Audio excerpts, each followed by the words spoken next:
Hola a todos, hoy vamos a resolver la prueba de tutor 3 de la asignatura Lenguaje Matemático, Conjuntos y Números del grado Matemáticas de la UNED. Esta prueba de tutor número 3 hace referencia a las lecciones de aplicaciones y relaciones de equivalencia y de orden. Y al parecer ha cogido por sorpresa a algún alumno, así que vamos a intentar explicarlo lo más claramente posible. En el primer ejercicio nos definen una relación de equivalencia sobre n estrellitas. Normalmente cuando utilizamos la notación estrellita lo que significa que estamos eliminando el cero de ese conjunto, lo cual significa que ellos están suponiendo que el cero es un número natural, pero bueno, no nos afecta. Únicamente tenemos naturales positivos, es decir, empiezan en 1, de modo que dos números x y están relacionados si y solo si puedo encontrar un n, de modo que y sea potencia de ese n. Entonces queremos ver si R es antisimétrica, si R no es transitiva o ninguna de las otras. Entonces, por un lado, ¿qué pasa si R fuese antisimétrica? Que nosotros sabemos que R antisimétrica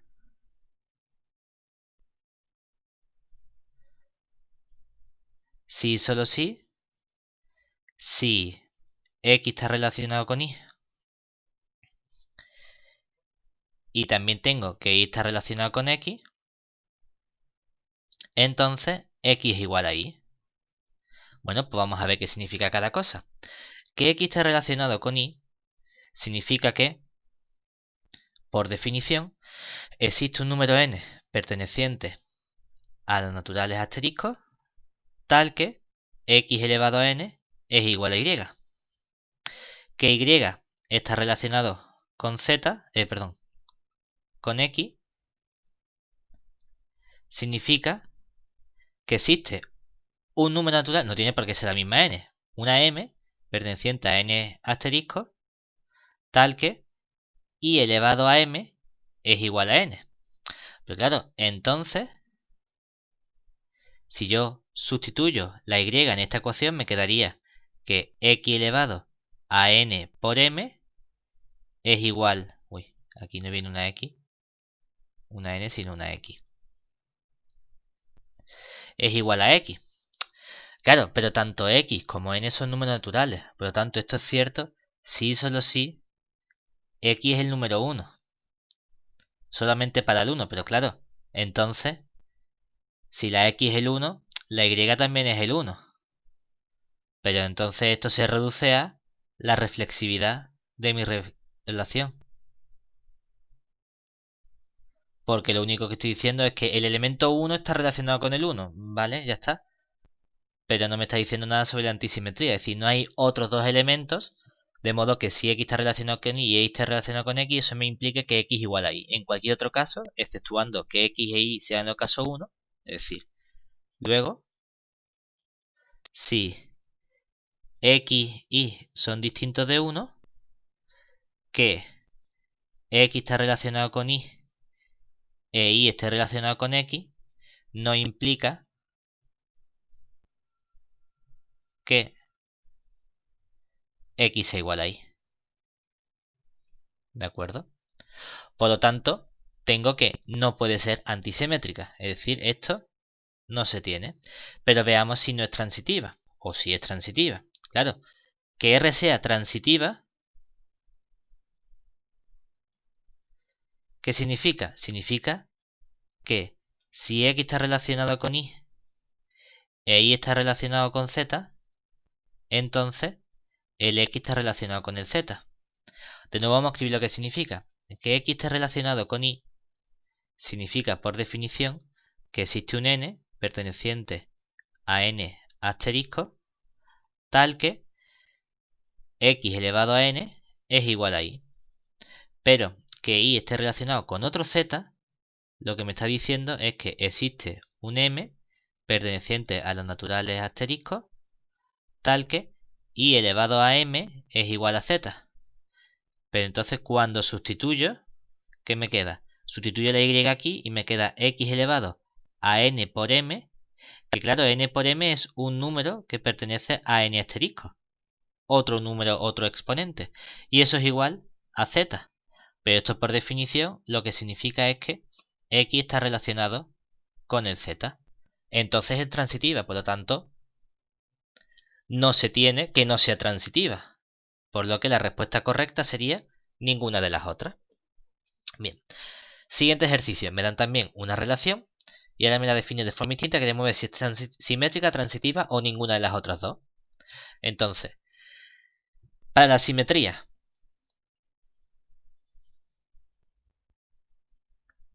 tendríamos que estudiar que X relacionado con Y implica que Y está relacionado con X. Claro, el problema que tenemos es que X está relacionado con Y si y solo si existe un n perteneciente a Z tal que X es igual a n por Y. Pero esto es lo mismo que decir que Y es igual a 1 partido por n por X. Pero el problema es que este 1 partido por n no pertenece a Z. Entonces no puedo afirmar que sea simétrica. Por lo tanto, esto no lo tendría. Segundo caso. Veamos si es transitiva. Ya hemos recordado que transitiva significa ver si están dos relacionados entre sí, entonces está relacionado con el tercero. Es decir, vamos a empezar con que X está relacionado con un Y. Eso significa, por definición, que existe un n perteneciente a Z tal que puedo escribir X como n por Y. Pero si está relacionado con otro elemento Z, lo que significa por definición es que existe un elemento M perteneciente a Z tal que Y es igual a M por Z. Entonces ahora cuando sustituyo la Y arriba, me quedaría que X es igual a N por M por Z. Pero N por M es un número entero. Por lo tanto, lo que tenemos por definición es que X está relacionado con Z. Luego es transitiva. Por lo tanto, la respuesta correcta sería la segunda. Vamos al tercero. En el conjunto R me dan esta relación y queremos ver si es una relación de equivalencia o de orden parcial o ninguna de las otras dos. Entonces vamos a comenzar estudiando las distintas propiedades. Vamos a comenzar estudiando la reflexividad porque esa es común tanto para las relaciones de equivalencia como las de orden. Entonces, trivialmente, X está relacionado con X, ya que, obviamente, X al cuadrado menos X es lo mismo que X al cuadrado menos X para cualquier número X que yo coja del conjunto de los números reales. Ahora tenemos la duda de si vamos a tener la simetría o la antisimetría. Hombre, la simetría que me está diciendo es que puedo intercambiar de orden y como tengo una igualdad es tan tonto como ponerlo en el sentido contrario. Es decir, que cuando tengo la simetría, en este caso, partimos de que X está relacionado con Y. Es decir, tenemos que X cuadrado menos X coincide con Y cuadrado menos Y. Pero esto es lo mismo que escribir Y cuadrado menos Y igual que X cuadrado menos X, porque el orden en el que escribíamos la ecuación nos da exactamente igual. Pero a la hora de definir la relación sí importa el orden, porque el X que va primero es el que ponemos aquí primero, el Y que va segundo es el que ponemos aquí segundo. Luego si aquí aparece primero el Y, lo que significa que estamos diciendo que el Y está relacionado con el X. Y si he empezado en que X está relacionado con Y y he llegado a que Y está relacionado con X, es que tengo la simetría de mi relación. Luego no hace falta que estudie la antisimetría, porque no puede ser simétrica y antisimétrica al mismo tiempo. Claro, eso me está diciendo que o es de equivalencia o no es ninguna de las otras dos. Lo último que faltaría estudiar sería la transitividad. Entonces vamos a ello. Para la transitividad, ¿qué tendríamos? Parto de que X está relacionado con Y y que Y está relacionado con un Z. Claro, pero que X está relacionado con Y significa que X cuadrado menos X coincide con Y cuadrado menos Y. Pero que Y está relacionado con Z significa que Y cuadrado menos Y coincide con Z cuadrado menos Z. Entonces, sustituyendo, me quedaría que X cuadrado menos X es igual a Y cuadrado menos Y, pero Y cuadrado menos Y es igual a Z cuadrado menos Z. Pero claro, esta es la definición precisamente de que X está relacionado con Z. Luego tenemos la transitividad y como tengo reflexiva, simetría y transitividad, tengo que es una relación de equivalencia. Muy bien. Vamos con el cuarto. En el cuarto me dan una relación que ya es de equivalencia y me dicen que la relación es que x menos y sea un número entero dentro de R. Entonces queremos estudiar primero la clase del 0. Entonces, sabemos que la clase del 0, por definición, ¿quién es? Son todos los elementos y pertenecientes a mi conjunto, que es el conjunto R, tales que el 0 está relacionado con el i. Pero la definición de mi relación de equivalencia es que i está relacionado con un elemento, si y solo si, 0 menos i pertenece a q. Claro, pero esto es lo mismo que decir que el elemento menos i pertenece a q. O lo que es lo mismo, decir que i pertenece a q o que menos i pertenece a q es lo mismo. Por lo tanto, este es precisamente el conjunto de todos los números racionales. Porque si cojo i como el menos 2 tercios, entonces menos 2 tercios pertenece a q. Y si cojo i como 2 tercios, entonces menos 2 tercios pertenece a q. Por lo tanto, la clase equivalencia es todo el conjunto de los racionales. Es decir, esto no es cierto. La pregunta puede ser, ¿es la clase del 1 medio igual a la clase del 1 tercio? Nosotros sabemos que si x está relacionado con y r es relación de equivalencia, entonces la clase del x coincide con la clase del y. En nuestro caso,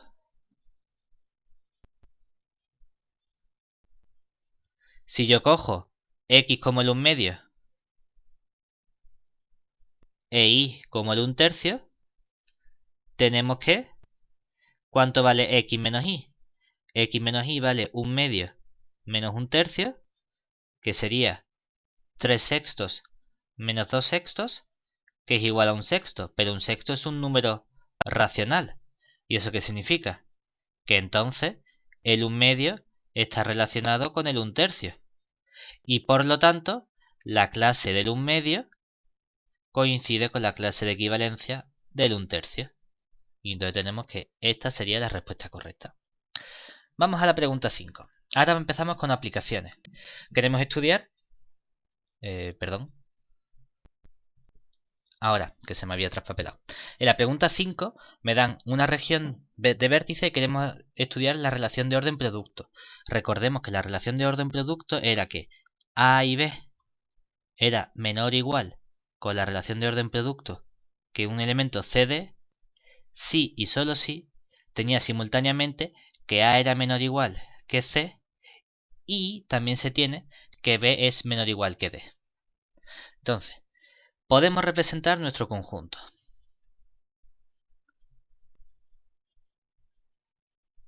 ¿Qué tenemos aquí? Me dan un triángulo que sería el siguiente triángulo. Aquí tenemos el i, aquí ponemos el 0, aquí ponemos por ejemplo el 1, aquí el 1 y aquí el 2. Y aquí el elemento x.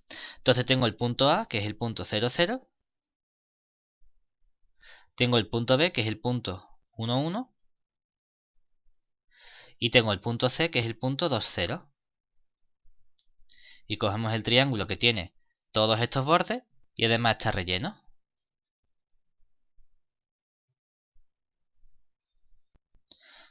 Todo esto de aquí va a ser mi triángulo T.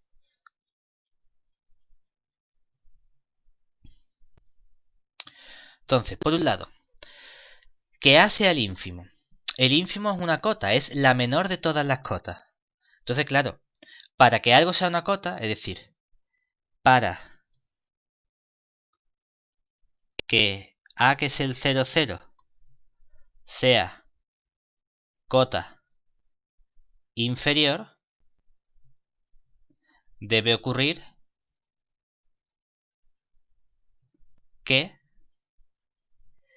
el 0, 0 sea menor o igual con esta relación del orden producto que cualquier elemento xy para todo xy que yo coja de mi conjunto T. Pero claro, en el conjunto T tengo precisamente en el triángulo, ¿verdad? Que podemos parametrizar este triángulo como los puntos X y pertenecientes a R2, tales que, por un lado tengo que si la altura Y varía entre 0 y 1, 0 menor o igual que Y menor o igual que 1, entonces la X tiene que estar entre esta recta, que es la recta Y, y entre esta recta, que es la recta 2 menos Y. Esto tampoco nos tiene que preocupar tanto, lo único que nos interesa es que entonces tanto la X como la Y vemos también en el dibujo que son elementos positivos. Luego esto de aquí es cierto para cualquier punto X y que yo coja. ¿Eso qué significa? Que el 0, 0 en efecto es una cota. Pero ¿por qué es un ínfimo? Recordemos que el axioma del ínfimo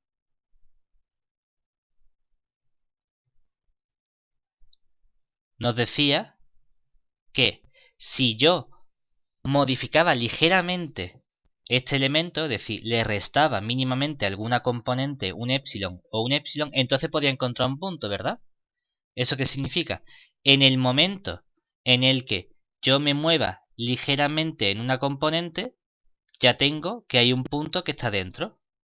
Por lo tanto, en el momento en el que yo me muevo un poquito aquí, puedo encontrar un punto azul por aquí, de modo que sería más grande. Por lo tanto, el punto A sí es el ínfimo.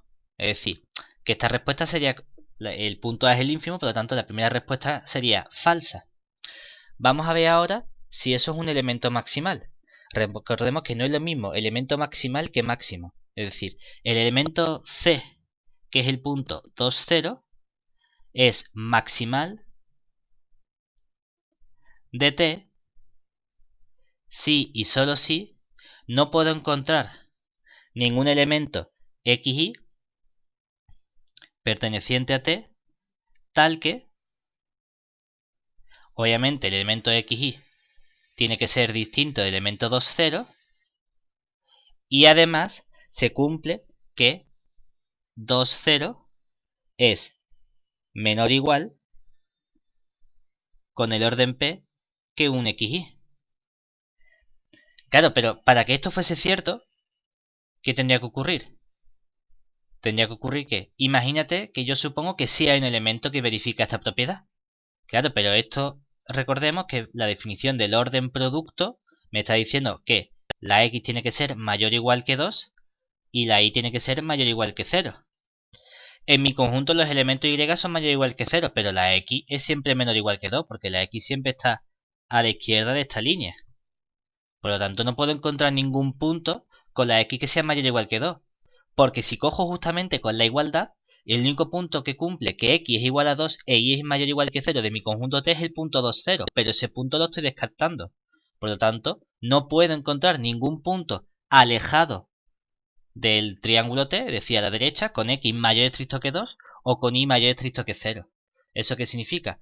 Que el punto C es el elemento maximal del conjunto T. Por lo tanto, no es cierto que no lo sea. Luego la respuesta correcta sería ninguna de las otras dos.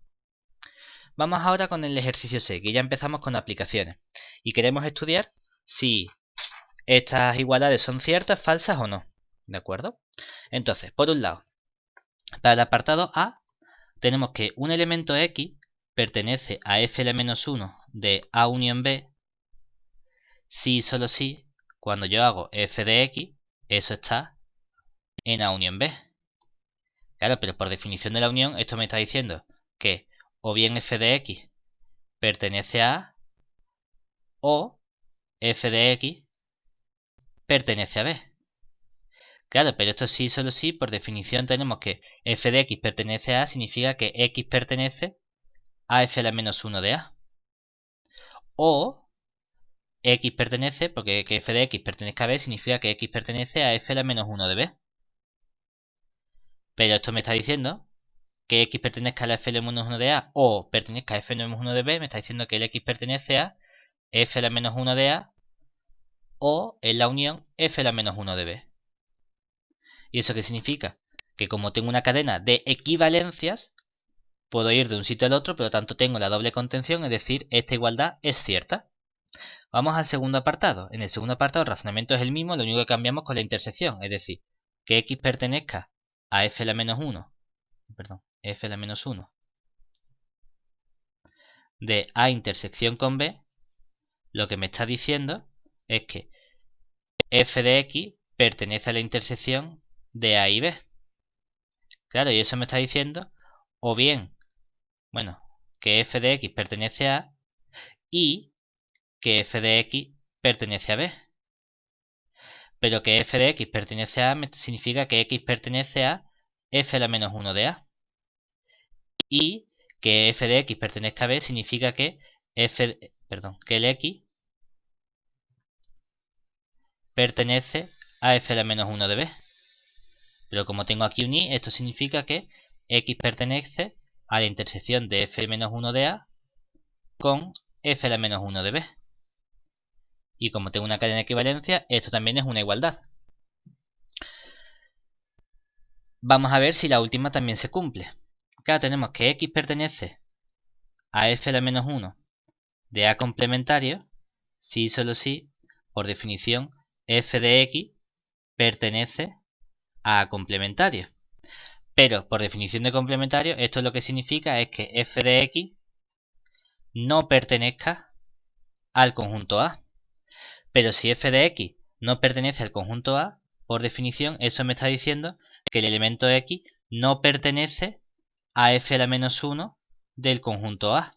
Porque si x perteneciese a f a la menos 1 del conjunto A, entonces f de x estaría en A y f de x no está en A. Por lo tanto, recordamos la definición que x no pertenezca a f a la menos 1 de A significa que x está en el complementario de f a la menos 1 de A. Y esto me está diciendo precisamente que ya hemos terminado nuestra cadena de equivalencia. Y como hemos terminado la cadena de equivalencia, esto también es cierto. Por lo tanto, las tres opciones son verdaderas. Normalmente cuando tenemos antiimagen las cosas suelen funcionar bien. Cuando tenemos imágenes es cuando las cosas van a fallar más. Que es lo que ocurre precisamente en este ejercicio. Vamos a ver el ejercicio A. Porque en el ejercicio A, ¿qué tenemos? Claro, por un lado, vamos a ver la doble contención. ¿De acuerdo? ¿Por qué? Aquí lo vamos a estudiar, lo vamos a ver por doble contención. Por un lado vamos a ver esta contención, es decir, partimos de un elemento x como ahora es con f, voy a escribir en vez de x y perteneciente, podéis escribir lo que queráis, esto es solo capricho mío. Y perteneciente a f de A unión B. Claro, esto lo que significa, por definición, es que existe un elemento x perteneciente a unión B, tal que y es igual a f de x. Claro, pero esto entonces, por la definición de unión, esto significa que existe un elemento x perteneciente a, bueno, más bien vamos a ponerlo, significa que y es igual a f de x con el x perteneciente a o y es igual a f de x con el x perteneciente a b. Pero claro, si x pertenece a, en particular puedo añadir cualquier conjunto, ¿verdad? Pues entonces también tengo que y es igual a f de x con x perteneciente a unión b. O si y es igual a f de x y el elemento f de x pertenece a b, le puedo añadir cualquier conjunto. En particular ahora añado el conjunto A. Por lo tanto, lo que tengo es que el elemento y... no me va a caber. Bueno, vamos a poner aquí. Entonces, el elemento y pertenece, como x está en A unión B, pertenece a f de A unión B. Y entonces tenemos... perdón. Aquí no. Esto fuera, esto fuera, esto fuera. A ver, ¿qué tengo aquí? Y igual a f de x con x perteneciente a esto. Vale, en particular, esto no me hace falta. Esto es la parte que estoy para la segunda. Perdón, que me he liado con la segunda parte. Lo que tengo aquí precisamente es que si y es igual a f de x con x perteneciente a, en particular el y pertenece a f de a. Y aquí en particular el y pertenece a f de b. Y entonces, ahora sí, que he juntado las dos partes, el y pertenece a f de a unión f de b. Ahora, lado contrario. Supongamos que ahora partimos de un elemento y que está en f de a unión f de b. Claro, por definición de unión, esto significa que el y pertenece a f de a o el y pertenece a f de b. Claro, que y pertenezca a f de a, ¿qué me está diciendo? Significa que existe un elemento x perteneciente a tal que el elemento y es igual a f de x. Y aquí significa que existe un elemento x tilde perteneciente a b, no tiene por qué ser el mismo, tal que y es igual a f de x tilde. Claro, yo quiero deducir que el elemento x está en A unión b o que el x tilde en A unión b. Claro, pero en particular, ahora donde puedo añadir, puedo decir, bueno, este conjunto, en particular, como el x está en A, entonces el x también lo puedo coger de A unión b, con y igual a f de x. Y como el x tilde está en b, entonces el x tilde también lo puedo coger de A unión b. Le añado el conjunto A, con y igual a f de x.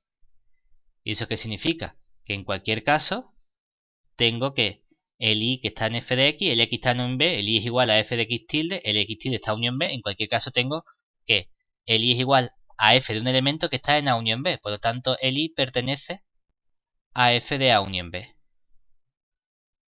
¿Eso qué significa? Que en este caso esta igualdad sí es cierta.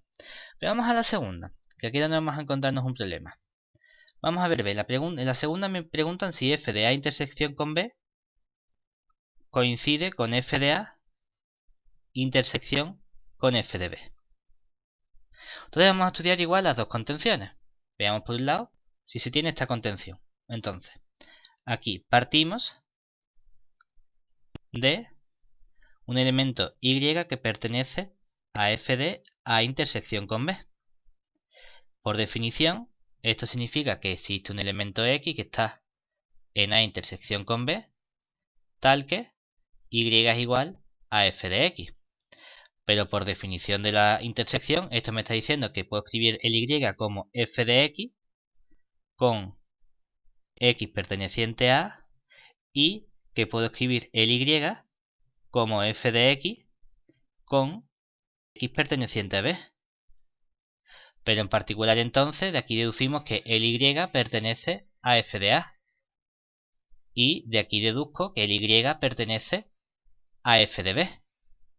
Pero si el y está en f de a y está en f de b, entonces el y pertenece a f de a intersección f de b. Pero vamos a ver la otra. Ahora partimos de que tengo un elemento y que pertenece a la intersección de f de a con f de b. Esto lo que significa, por definición de intersección, es que y pertenece a f de a y el elemento y pertenece a f de b. Claro, pero esto de aquí significa que existe un elemento x perteneciente a tal que el y es igual a f de x. Y de aquí lo que significa es que existe un elemento x tilde que no tiene por qué ser el mismo de b, tal que el y es igual a f de x tilde.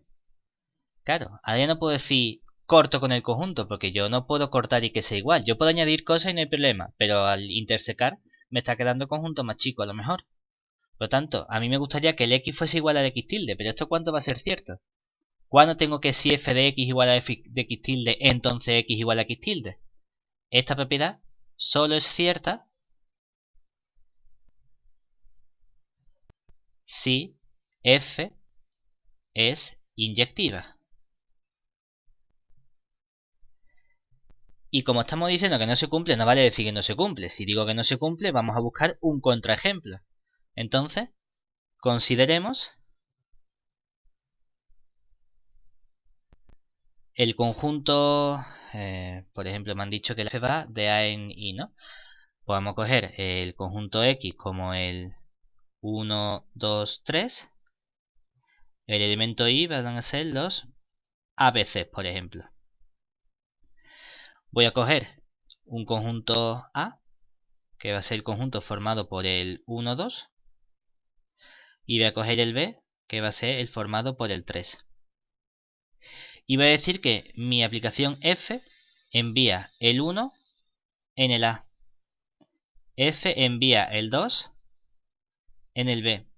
Y F envía el 3 en alguno de estos, por ejemplo en el A. Repite, como repite no es inyectiva. Entonces, ¿quién sería A intersección con B? A intersección con B es el 1, 2 intersección con el 3. Luego esto es el conjunto vacío. ¿Eso qué significa? Que cuando yo hago F del conjunto vacío, eso me devuelve el conjunto vacío. Es decir, vamos a ponerlo mejor.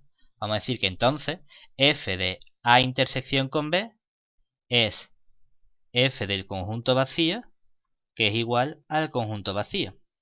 ¿Pero quién es F de A? F de A hemos dicho que si A envía el 1 en el A y el 2 en el B, entonces esto es el conjunto A, B. ¿Y quién es F de B? F de B es F de 3, que sería el conjunto formado por el A únicamente. Claro, pero entonces, cuando yo hago F de A intersección con F de B, tenemos que esto es, la intersección de estos dos conjuntos es el conjunto A. Y en efecto estos conjuntos son distintos. Por lo tanto, esta de aquí no se tiene. La única que me falta, bueno, realmente aquí ya podríamos responder esta afirmación porque las opciones A y B son falsas, no porque la opción A es verdadera. Las tres opciones son falsas, no porque la primera es verdadera. Ninguna de las otras dos tiene que ser la respuesta correcta. Podemos estudiar también este conjunto o no hace falta que lo estudiemos. Realmente eso no nos afecta en nada. Esta parte sí se va a verificar sin ningún problema, pero bueno. Vamos al ejercicio 8. En el ejercicio 8 igual, ahora vamos a trabajar con las antiimágenes. Y vamos a hacer composiciones de imágenes con antiimágenes. Y queremos ver también qué ocurre con esta parte de aquí. Entonces la primera pregunta que tenemos es qué pasa con estos elementos. Es decir, me preguntan en el apartado A si se verifica esta igualdad. Como tengo f a la menos 1, es decir, bueno, cojo un x perteneciente a f a la menos 1, f a la menos 1 de B intersección f de A. Por definición, esto lo que significa es que f de x pertenece a B intersección f de A. Por definición de intersección, esto lo que significa es que f de x pertenece a B y f de x pertenece a f de A. Claro, es verdad que aquí, por definición, esto lo que significa es que el elemento x pertenece a f a la menos 1 de B. Pero la pregunta es, ¿aquí se tiene que esto implique que f de x pertenezca a f de A? ¿Eso implica que x pertenezca a A? Esto no es cierto. Y como no es cierto, vamos a dar un contraejemplo. De hecho, nos vale el mismo contraejemplo que hemos tenido antes, porque esta parte solo es cierta si la función f es inyectiva. Entonces, con el mismo ejemplo que hemos tomado antes, tomando el conjunto, bueno, puedo tomar el conjunto x como el 1, 2, 3 y el y como el ABC. Vamos a tomar ahora el conjunto A como el 1, 2, el conjunto B como el 3 y vamos a decir, por ejemplo, que ahora no, el B es un conjunto de Y, es decir, el B está enfrente. Voy a coger el conjunto B como por ejemplo el conjunto formado únicamente por el elemento A.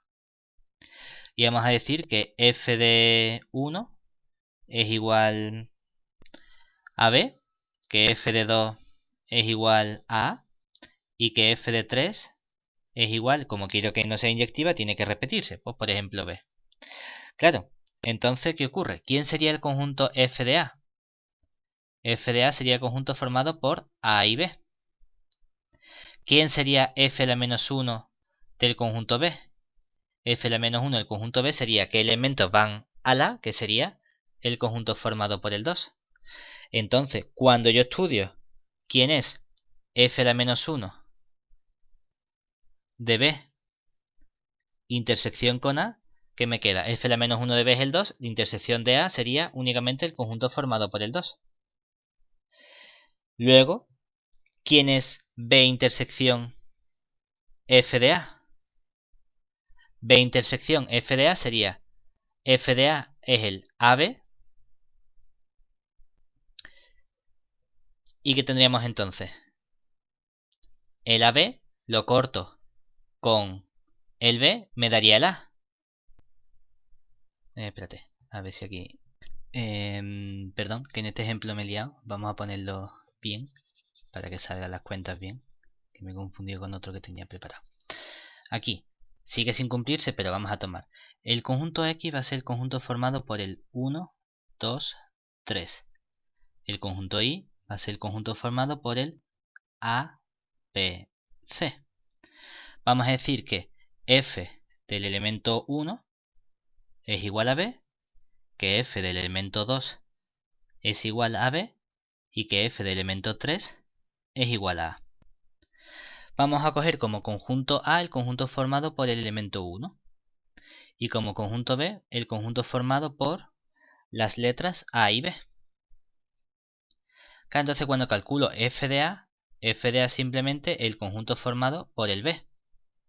Y cuando calculo f a la menos 1 de B, eso me da precisamente como f al menos 1 de A y B son todos, me da el conjunto formado por el 1, 2, 3. Entonces, cuando por un lado hacemos A intersección f a la menos 1 de B, ¿eso quién me queda? Me queda precisamente la intersección de estos dos elementos, que es el conjunto 1. Pero cuando hacemos B intersección f de A, eso me queda el conjunto B. Y entonces cuando hago f a la menos 1 del conjunto B intersección f de A, que sería f a la menos 1 del conjunto B, f a la menos 1 del conjunto de B es qué elementos su imagen valen B. Pues valen B el 1 y el 2. Sería el 1 y el 2. Por lo tanto, estos conjuntos son distintos. Y entonces tenemos que esta de aquí no es cierta. Precisamente falla en esta parte de aquí. Y para eso tenemos que estudiar la inyectividad. Pero no es lo que me piden, simplemente ver si es cierto o no. Ahora vamos con el segundo, con el B. En el B, ¿qué ocurre? Vamos a tener más o menos la misma idea, en el sentido de que ahora ¿qué vamos a hacer? Vamos a construir, vamos a decir para el apartado B, que como es con la f, un elemento y pertenece a f de f a la menos 1 de B, si y solo si existe un elemento x que está en f a la menos 1 del conjunto B, tal que y es igual a f de x. Claro, pero que x pertenezca al f a la menos 1 de B, lo que significa que f de x pertenece a B. Es decir, que este elemento, que es y igual a f de x, pertenece a B. ¿Y eso qué significa? Pues precisamente lo que tenemos es que aquí el y pertenece a B. Por lo tanto, esta de aquí sería cierta. Para la última, ¿qué vamos a tener? Vamos a ver si se verifica. Y para eso vamos a seguir la misma idea. Es decir, vamos a tener que un elemento y en el C pertenece a f de A intersección f a la menos 1 de B, si y solo si existe un elemento x que está en A intersección f a la menos 1 de B, tal que y es igual a f de x. Claro, pero esto lo que me está diciendo es que puedo escribir el y como f de x con un x que está en A. Y entonces también puedo escribir el y como f de x con un elemento X que está ¿dónde? En f a la menos 1 de b. Claro, pero esto lo que significa es que entonces el elemento Y ¿dónde está? El Y está en f de a. ¿Y aquí qué significa? Que entonces el Y ¿dónde está? El Y que es f de x está en b precisamente, porque que x pertenezca a f de menos 1 de b significa que f de x pertenece a b. Sin embargo, aquí tenemos el mismo problema que en realidad teníamos aquí.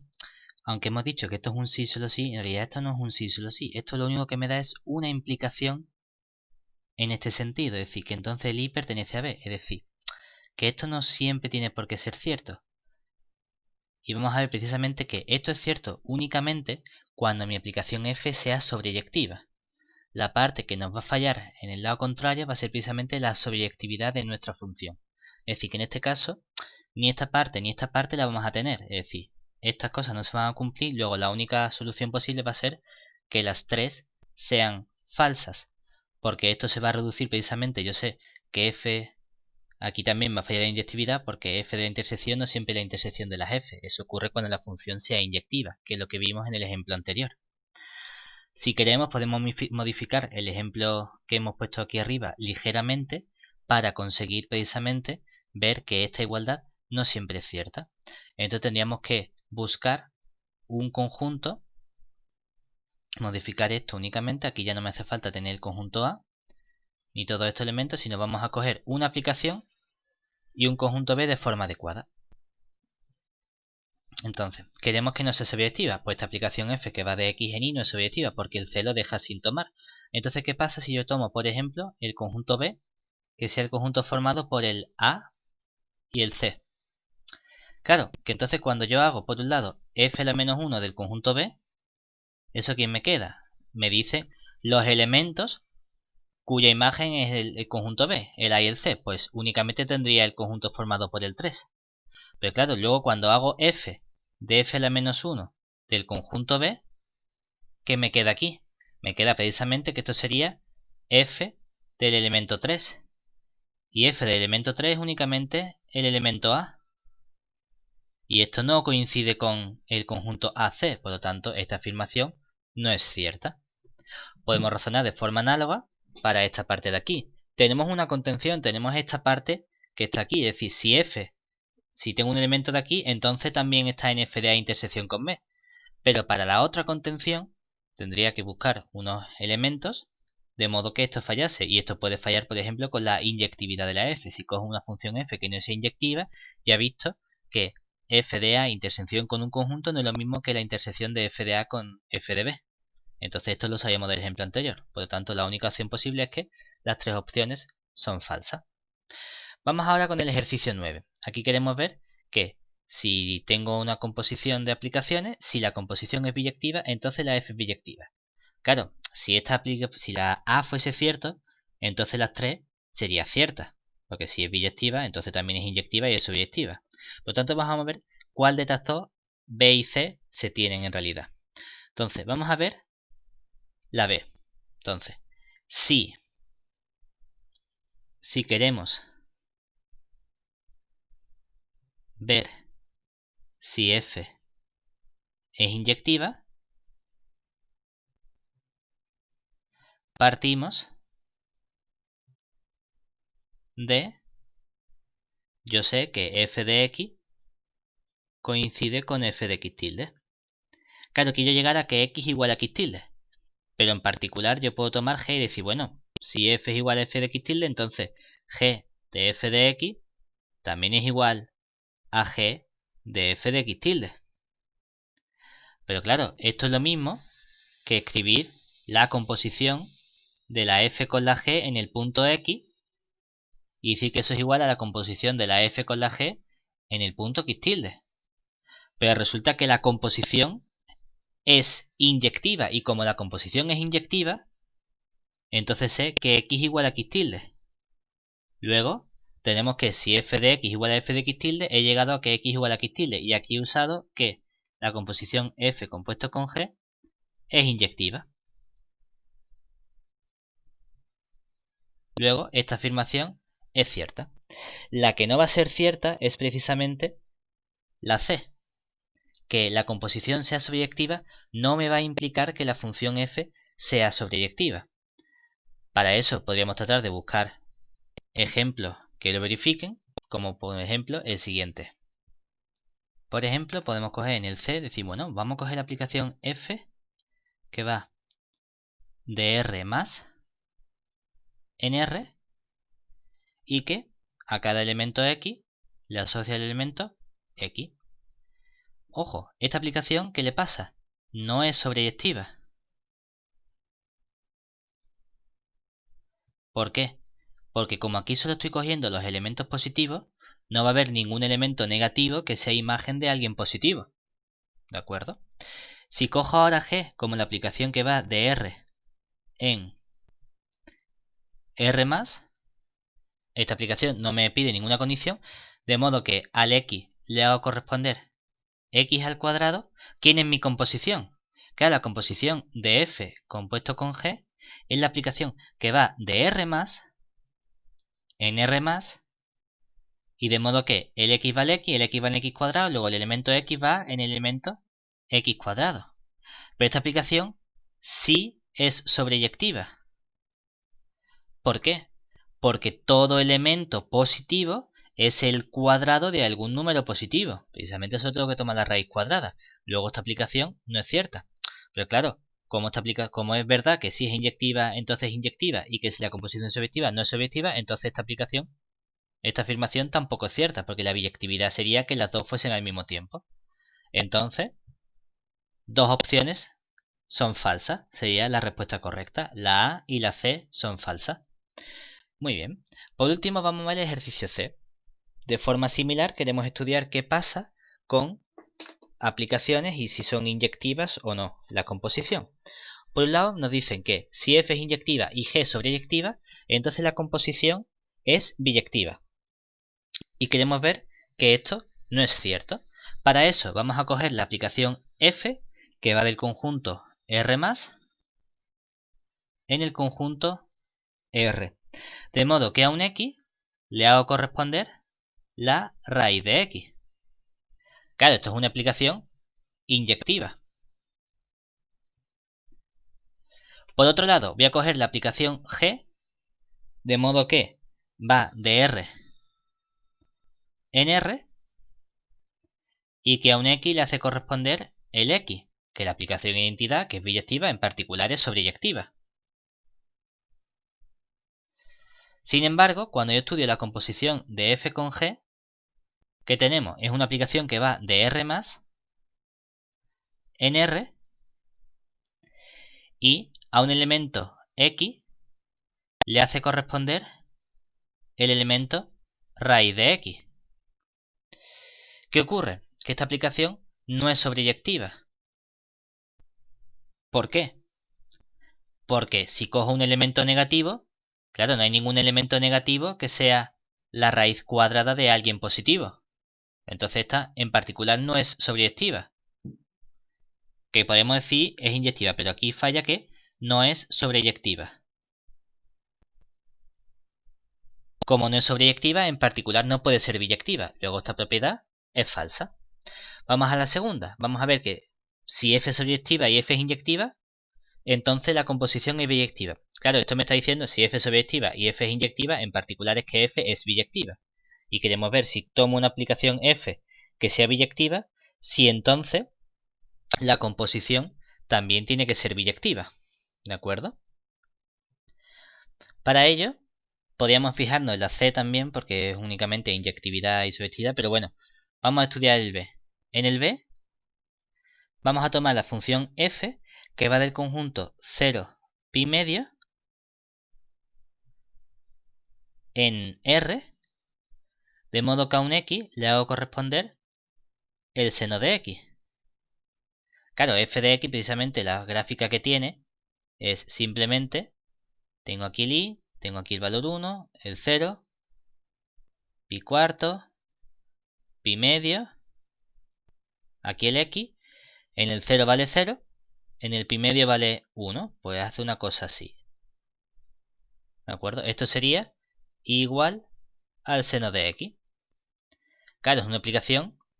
Bueno, no la vamos a coger en R, sino que la vamos a coger únicamente en 0,1.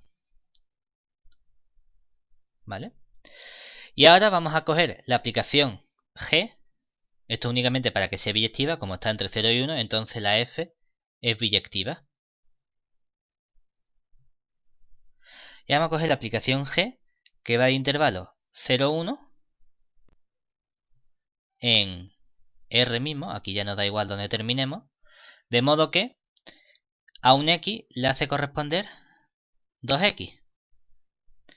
Entonces, cuando yo estudio la composición de F con G, es una aplicación que empieza en 0,1, en 0 pi medio, va a 0,1 y la G va de 0,1 en R, es decir, esto termina en R.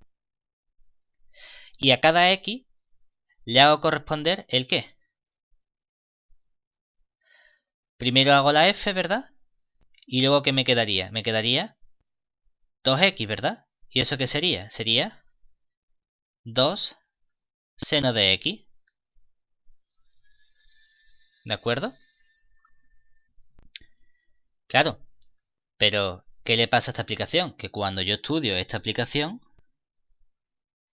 tengo aquí el 0 pi cuarto, pi medio, aquí el X, aquí el 1 y ahora voy a poner el 2, porque lo que hago simplemente es que la multiplico por 2.